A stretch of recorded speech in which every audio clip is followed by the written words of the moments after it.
líbranos de todo mal, Señor, dónanos paz, que ayúdanos con misericordia, para nos quedar siempre libres de pecado y proteger contra toda tribulación, mientras nos aguarda la venida gloriosa de Jesucristo, nuestro Salvador.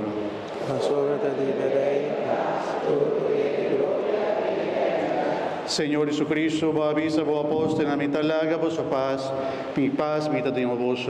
No míranos picanas, sino fe de vos iglesia, y según voluntad, donanos paz y unidad completo. A vos que viva y reina, en tu siglo de siglo. Amén.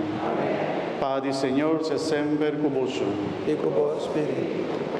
Y como hermana de Cristo Jesús, háganos desea otro paz. Señor.